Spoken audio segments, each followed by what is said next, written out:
ஒரு அரை நூற்றாண்டுக்கு 5 ஆண்டுகள் குறைவு. 45 ஆண்டுகளுக்கு முன்னால் 1980வது ஆண்டு ஜூலை மாதம் 20ஆம் தேதி துவங்கப்பட்ட அணி இளைஞர் அணி. அந்த இளைஞர் அணியை துவக்கி வைத்த நேரத்தில் தலைவர் கலைஞர் அவர்கள் ஒரு முழக்கத்தை முன்வைத்தார். நாங்கள் பெரியாரின் பிள்ளைகள், அண்ணாவின் தம்பிகள். எங்கள் கால்கள் நடப்பதை நிறுத்தாது, நடந்து கொண்டே இருப்போம்.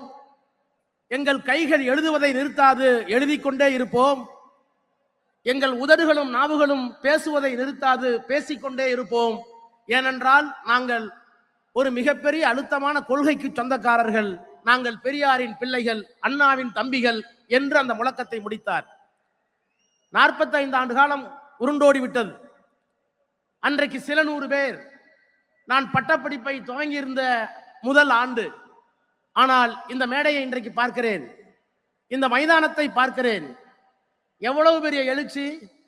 இந்த இளைஞரணி எப்படி உருக்கொண்டு இன்றைக்கு ஆருயிர் இளவல் மாண்புமிகு உதயநிதி ஸ்டாலின் என்கின்ற அந்த இளம் தலைவரால் மிகப்பெரிய உயரத்தை, சிகரத்தை எட்டி இருக்கிறது. அந்த மாநாட்டிலே உரையாற்றுகின்ற வாய்ப்பினை தலைவர் எனக்கு வழங்கியிருக்கிறார்கள். அவர்களுக்கும் துணை முதலமைச்சர் அவர்களுக்கும் என்னுடைய நன்றியை முதலில் நான் தெரிவித்துக் கொள்கின்றேன். நான் இந்தியாவில் மட்டுமல்ல, உலகத்திலே தேடி பார்க்கிறேன். தமிழ்நாட்டில் 76,000 கிளைக்கழகங்கள். அந்த ஒவ்வொரு கிளைக்கழகத்திற்கும் ஒரு இளைஞரணி அமைப்பாளர், 3 துணை அமைப்பாளர், அதிலே மாத்திரம் 3 லட்சம் நிர்வாகிகள். எத்தனை பேர் உறுப்பினர் என்பதல்ல, ஒவ்வொரு கிளைக்கும் சேர்த்து தமிழ்நாட்டில் 3,04,000 பேர் இளைஞரனுடைய நிர்வாகிகள் இருக்கிறார்கள். 68,000 வாக்குச்சாவடிகள் இருக்கிறது. 68,000 வாக்குச்சாவடிக்கும் பாக முகவர்கள் இளைஞரின் சார்பில் இருக்கிறார்கள். சென்னை போன்ற பெருநகரங்களில் பாகத்தினுடைய பகுதி கழகத்தினுடைய நிர்வாகிகள் அவர்கள் ஒரு 2 லட்சம் பேர். ஆக ஏறத்தாழ 5 லட்சம் பேரை கிளைக்கழகம் தொடங்கி தலைமை கழகம் வரை நிர்வாகிகளாக இளைஞனுக்கு பெற்றிருக்கிற ஒரு இயக்கம் இந்தியாவில் அல்ல, உலகத்திலேயே உண்டென்றால் அது திராவிட முன்னேற்ற கழகம். அந்த பெருமையை செய்து காட்டிய மகத்தான ஒரு இளம் தலைவனாக ஆருயிர் இளவல் தம்பி உதயநிதி ஸ்டாலின் அவர்களை நான் பார்க்கிறேன். அவரை நான் பாராட்டுகிறேன், வணங்குகிறேன். அதுவும் சாதாரணமா இப்ப போட்டு காட்டினார்களே, மாவட்ட அமைப்பாளர்களை, துணை அமைப்பாளர்களை நேர்காணல் செய்து அதற்கு கீழே இருக்கிற நிர்வாகிகளை தொலைபேசியிலே சந்தித்து பேசி அப்படியெல்லாம் கொண்டு வந்திருக்கிறார்கள். நான் எண்ணி பார்க்கிறேன் வரலாற்றை. 1993ஆம் ஆண்டு இந்த இயக்கத்திற்கு ஒரு சோதனை வந்த நேரத்தில் தஞ்சையிலே பொதுக்குழுவை அண்ணன் கோசிமணி அவர்கள் கூட்டி இந்த இயக்கம்தான் உண்மையான திராவிட முன்னேற்ற கழகம் என்பதை தேர்தல் ஆணையத்திலே நிரூபிப்பதற்காக ஆவணங்களை எல்லாம், பொதுக்குழு ஆவணங்களை எல்லாம் கொண்டு போய் சேர்த்த நேரத்தில் அன்றைக்கு ஆணையத்தினுடைய தலைவராக இருந்த TN சேஷன் சொன்னார், democratically structured only party in India DMK. இப்படி ஒரு தேர்தல் அமைப்பு முறையை, இப்படி ஒரு கட்டுமானத்தை, ஜனநாயகத்தை நான் வேறு எந்த அரசியல் கட்சியிலேயும் காணவில்லை என்று 93 சொன்னார். கொட்டுகிற மலையில், வீசுகின்ற புயலில் சரளை கற்கள் நிரம்பிய மலை உச்சியை நோக்கி நாம் நடக்கிறோம். கையிலே ஒரு அகல் விளக்கு. அந்த அகல் விளக்கு அணையாமல் இருப்பதற்கு தம்பிமார்களே உங்கள் கையை தாருங்கள் என்று சில 100 பேர்களை வைத்துக் கொண்டு ராபின்சன் பூங்காவிலே தொடங்கிய இந்த இயக்கம் இன்றைக்கு திருவண்ணாமலையில் 1,30,000 பேர் அமர்ந்து 91 சட்டமன்ற தொகுதியிலிருந்து வந்து 29 கழக மாவட்டங்களிலிருந்து இத்தனை பேரை கட்டுப்பாடோடு கடமையாற்றுகின்ற பணியை செய்திருக்கின்ற உதயநிதி ஸ்டாலின் அவர்களுக்கு என்னுடைய சல்யூட், சல்யூட், சல்யூட்.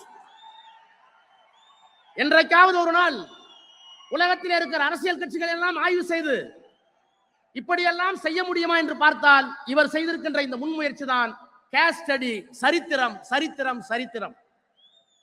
நான் இந்த இயக்கத்தினுடைய மூலத்தை உங்களை அழைத்துக் கொண்டு எண்ணி பார்க்கிறேன். தந்தை பெரியார் இந்த இயக்கத்திற்கு தத்துவத்தை தந்தார். அண்ணன் வேலு அவர்கள் வரவேற்பை நிகழ்த்துகிற போது தந்தை பெரியாரை இந்த வடிவத்திலே பார்க்கிறேன் என்று சொன்னார்.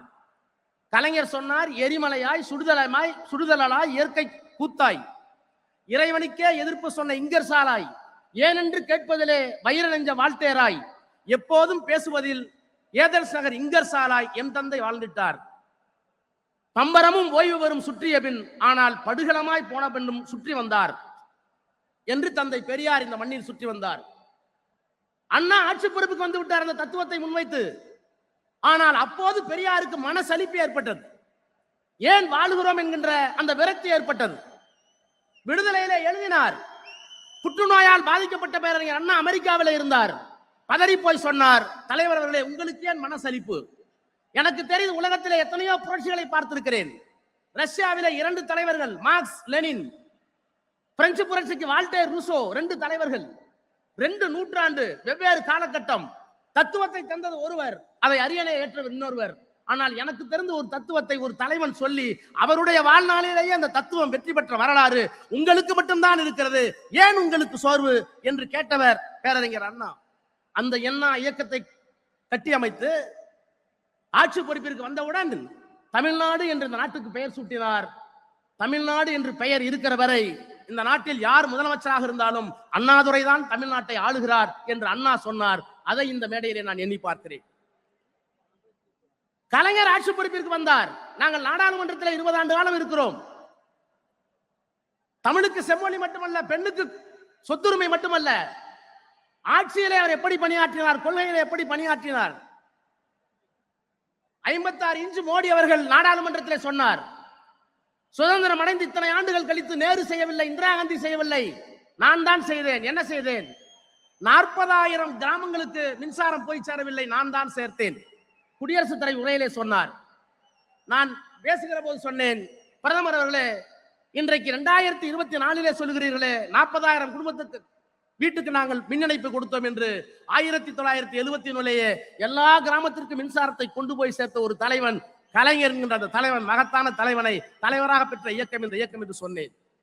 இப்படி பெரியார், அண்ணா, கலைஞர் இந்த தத்துவங்களை எல்லாம் தாங்கி இருக்க நம்முடைய தலைவர் இங்கே இருக்கிறார்.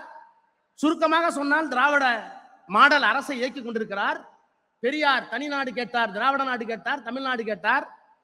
அண்ணா திராவிட நாடை கைவிட்டு விட்டு தனித்தமிழ் நாட்டை கைவிட்டு விட்டு மாநில சுயாட்சி கேட்டார். மாநில சுயாட்சிக்காக தீர்மானம் போட்டார் கலைஞர். தனிநாடு கேட்டவர் பெரியார், மாநில சுயாட்சி வேண்டியவர் அண்ணா, தீர்மானம் போட்டவர் கலைஞர். தீர்மானத்தோடு நிற்கவில்லை. இன்றைக்கு மாநிலத்துடைய உரிமைகள் பறிக்கப்படுகிற போது நீட்டாக இருந்தாலும் ஏற்றுக்கொள்ள மாட்டோம்.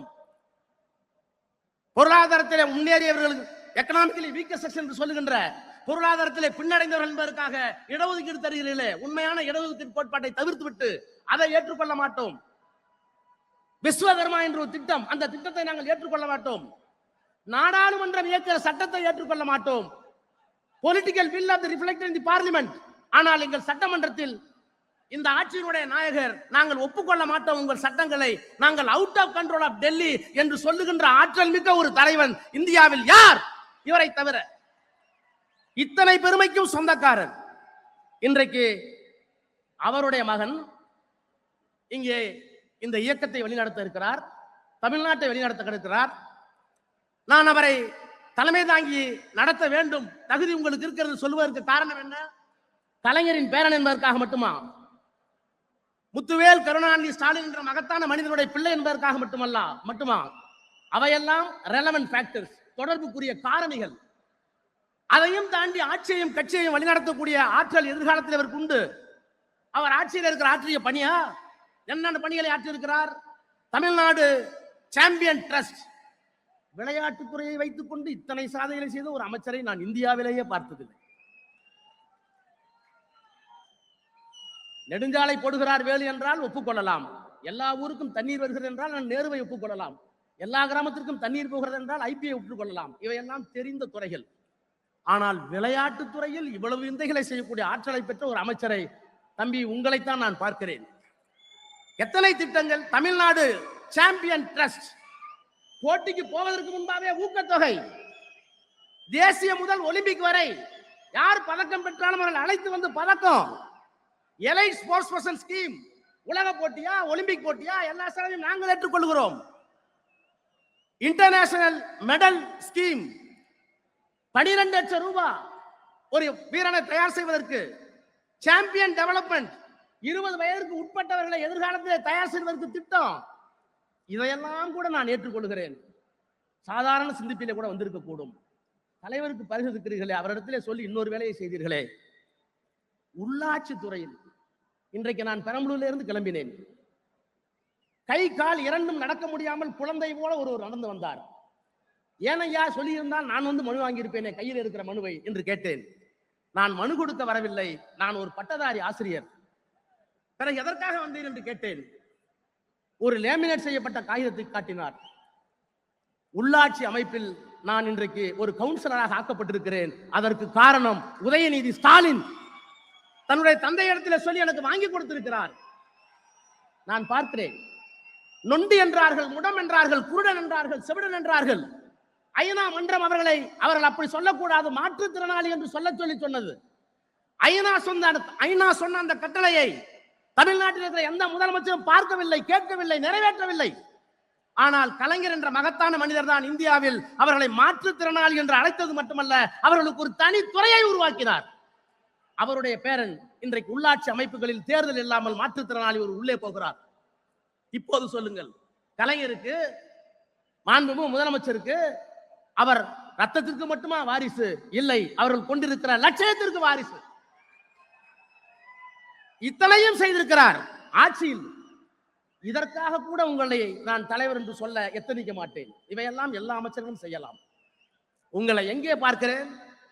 சனாதனத்திற்கு மண்டியிட மாட்டேன் என்று சொன்னீர்களே. உச்ச நீதிமன்றத்திலே ஒரு வழக்கு, இந்தியாவில் 20க்கும் மேற்பட்ட உயர் நீதிமன்றங்களில் வழக்கு. பயந்தாரா? என்ன செய்ய போகிறோம் என்று திகைத்தாரா? சிறை என்றால், சிலுவை என்றால் தூக்கி திரும்பதற்கு எத்தனை பேருக்கு முடியும்? எதிர்த்து நின்றார். மண்டியிட மாட்டேன், கொள்கையோடு இருப்பேன். அந்த தலைவா, அதற்காக உன்னை நான் நிற்கிறேன். பொய்ப்பெட்டி என்றும் பாசறை என்றும் ஆரம்பித்தீர்களே. முரசொலியில் பாசறை பக்கம் யாரு கொடுத்த ஐடியா தெரியலையே.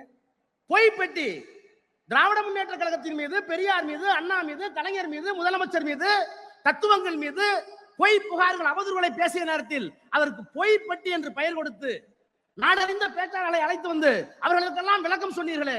அந்த விந்தையை உங்களுக்கு யார் கற்றுக் கொடுத்தது? பாசறை பக்கம், முரசொலியில் கடைசி பக்கம் உழைத்தவர்கள் யார்? அவர்கள் சொன்ன சிந்தனை என்ன? அந்த சிந்தனையை எப்படி வரையறுத்தார்கள்? அவர்கள் போட்ட தடத்தில் நாம் எப்படி நடந்து போவது? இதற்கு ஒரு பக்கம் யார் கொடுத்தார்கள்? அறிவின் மீது தாகம், லட்சியத்தின் மோகம். ஒரு சட்டமன்ற தொகுதிக்கு ஒரு லைப்ரரி, புத்தகத்தை படியுங்கள். முத்தமிழ் அறிஞர் பதிப்பகம். கார்ல் மார்க்ஸை பார்க்கிறேன், சிறு புத்தகமாக வருகிறது. பெரியாரை பார்க்கிறேன், அண்ணாவை பார்க்கிறேன், டாக்ஸியை பார்க்கிறேன்.